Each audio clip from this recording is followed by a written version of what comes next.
ইট পাথরের শহর জুড়ে মাটির কোনো মানুষ নাই, কোথায় গেলে পাবো বলো কাদা মাটির মানুষ ভাই।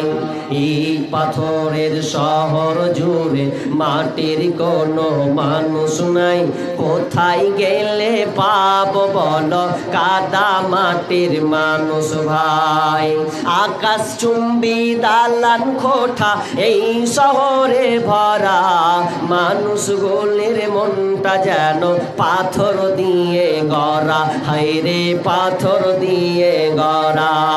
আকাশ চুম্বি দালান কোঠা এই শহরে ভরা, মানুষ গোলের মনটা যেন পাথর দিয়ে গড়া, হায়রে পাথর দিয়ে গড়া।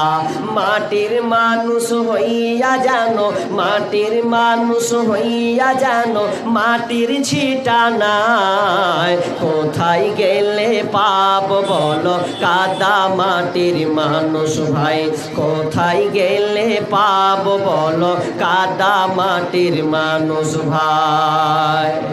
মানুষের অভাব, প্রকৃত মানুষ নাই, মানুষ খালি দেখতে গুণে মানুষ, চরিত্র কিন্তু মানুষের মতন নয়। আমাদের চরিত্র হয়েছে পশুর মতন, বরং কোরআন বলছেন বালহুম আদাল, আরে পশু না, পশু তো অনেক ভালো, তোরা পশুর চাইতেও তোরা নিকৃষ্ট। পশু তাও ভালো, একটু আপনাকে বুঝাবো পশু কেমন ভালো, এটা দরকার আছে, এটা দরকার আছে শোনা যে পশু কেমন ভালো।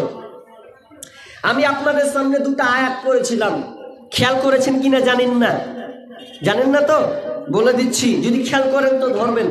কি একটা আয়াত পড়েছিলাম, একটা আয়াত পড়েছি, ছোটটা বলে দিচ্ছি, সূরা বাকারা দুটাই, একটা 6 নম্বর আয়াত আর একটা 171 নম্বর আয়াত, খুবই ভাইটাল। এখন ভাববেন যে মৌলানা এই দুটো আয়াত কেন পড়লেন, আরো তো আয়াত ছিল, দরকার আছে। বিসমিল্লাহির রহমানির রহিম। ইন্নাল্লাযীনা কাফারু সাওয়াউন আলাইহিম আআনযারতাহুম আম লাম তুনযিরহুম লা ইউমিনুন। আল্লাহ নবীকে বলছেন, নবী ওই কাফেরদেরকে আপনি বলেন বা না বলেন, ওদেরকে সতর্ক করুন বা না করুন, ওকে আপনি যতই বক্তব্য দেন না কেন, যত আপনি ওর সামনে আলোচনা করুন না কেন, ওদের কাছে উভয়টা সমান, ওরা বুঝবে না, ভালো মন্দর পার্থক্য তারা করবে না। একটা আয়াত পড়লাম, তর্জমা করে দিলাম, দ্বিতীয়টা পড়ছি। ওয়ামাসালুল লাযীনা কাফারু কামাসালিল লাযী ইয়ানইকু বিমা লা ইয়াসমাউ ইল্লা দুআআ ওয়া নিদাআ সুম্মুম বুকমুন উমিয়ুন ফাহুম লা ইয়াকিলুন। ওয়ামাসালুল লাযীনা কাফারু, আপনি মানুষ না, আপনি কাঁচা না, পিতল না, তামা। আমি আপনাকে ডাইরেক্ট চোর বলবো না, ডাকাত বলবো না, ঘুষখোর বলবো না, আমি আপনাকে ডাইরেক্ট বেঈমান বলবো না, আপনাকে আমি চোর বলবো না, তবে আপনি মানুষ না, আপনি কাঁচা না, পিতল না, আপনি রাং। এটা আয়াত তর্জমা করবো, আপনি বুঝে নেবেন। আমি যদি কাউকে, একটা লোককে বলি ভাই তুই চোর, চোরের বেটা চোর, উল্টা আমাকে চোর কেন বললি, চোর আমাকে বললি, বলি হার বাপকে কেন চোর বললি বল, সেন্টিমেন্টে রাগ ডালিবি। তো আমি কাউকে আঙুল তুলে বললে আপনি রাগ করবেন, কিন্তু আমি আঙুল তুলবো না, শুধু কোরআনের তর্জমা করবো, আপনি বুঝলেন। আপনি মানুষ, আপনি কাঁচা না, পিছল না, তামা, আপনি বেঈমান না কি, এটা আপনি নিজেই বুঝতে পারবেন। আল্লাহ বলছেন ওয়ামাসালুল লাযীনা কাফারু কামাসালিল লাযী ইয়ানইকু বিমা লা ইয়াসমাউ ইল্লা দুআআ ওয়া নিদাআ সুম্মুম বুকমুন উমিয়ুন ফাহুম লা ইয়াকিলুন। কাফেরদের মিসাল, কাফেরদের নিদর্শন হচ্ছে ওই লোকেদের মতন যারা অবিশ্বাস করেছে, তাদের মিসাল ওদের মতন যে মালিক তা, পোকা ঢুকছে তো মুখে ফাটাম করে ঢুকছে রে ভাই। যেই মালিক তার পশুকে ডাকলো, পশুকে হাক মারে, কিন্তু পশু হাক মারা সে কিছু বুঝতে পারে না, কারণ সে অন্ধ, বধির, বোবা, অন্ধ। এই জন্য আল্লাহ কোরআন বলছেন ফাহুম লা ইয়াকিলুন, এদের মধ্যে পার্থক্য আছে, যেটা বুঝতে পারবে না। মানুষকে আল্লাহ বোধ শক্তি দিয়েছে, পশুকে কিন্তু বোধ ক্ষমতা দেয়নি। রাখাল বুঝেন তো? রাখাল বুঝেন? রাখাল হ্যাঁ হু না দিবেন ভাই। রাখালের কাজ কি বলেন তো দেখি? কি ছাগল গরু চড়া নাকি? না মানুষ চড়ায়?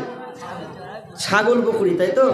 এই যখন ছাগল বকরি চড়ায় তো পশু মাঠে নিয়ে যায়, ঘাস খায়, তাই তো? আর তো কোনো কাজ নেই। এবার ওই পশুটা যদি ধরেন খেতে খেতে খেতে খেতে খেতে খেতে খেতে খেতে খেতে খেতে সারা আব্দুর রহমানের ভুঁয়ে ঢুকে গেল ফসলের দিকে, টমেটো বুনা আছে, বেগুন আছে, আর কিছু আছে, বাঁধাকপি আছে, তো যদি ছাগলটা ঢুকবে এটা স্বাভাবিক, বেড়া না থাকলে ঢুকবে না? ওটা ঢুকতে ঢুকতে, আর ছাগল এমনই জাত ভালো মানুষকেও খারাপ মানুষ বানিয়ে দেবে। ছাগল এমনই একটা জাত ভালো মানুষের ইজ্জত রাখবে না, ও এমনই ছাগল। তবু ছাগল যখন ঢুকেছে, রাখাল দূর থেকে দেখছে, তো রাখাল কইছে হ্যাঁ ভাই সালা বকরিটা কেমন করতে লাগলো রে। চড়তে চড়তে আব্দুর রহমান ঢুকেছে, আর আপনার দূরে আছে, অনেকক্ষণ দূরে লাঠিলে বসে আছে, গাছের ছায়াতে রোদ হয়েছে, চড়ছে খাচ্ছে। যখন বাম ডান দিকে মেরে দিয়েছে আব্দুর রহমানের ভুঁয়ে, তো বুঝে ঘুরলে এরকম করে হাঁক মারছে ছাগলটাকেও। আচ্ছা বলেন ছাগলটা ঘুরবে? ঘুর ঘুর ঘুর ঘুরবে জি? তো ঘুরবে না, ঘোড়াটি আরও খাবে ও বেশি করে। যতক্ষণ লাঠি না ছুটবে ততক্ষণ ঘুরবে না ও। আচ্ছা এবার আপনারই বেটা 7 বছর 8 বছরের ছেলে, ওই ছেলেটা বাচ্চা ছেলে দুষ্টুমি করে, করে কি করে না? অত নামই দুষ্টুমি, বাচ্চা মানে দুষ্টুমি করা। এই দুষ্টুমি করছে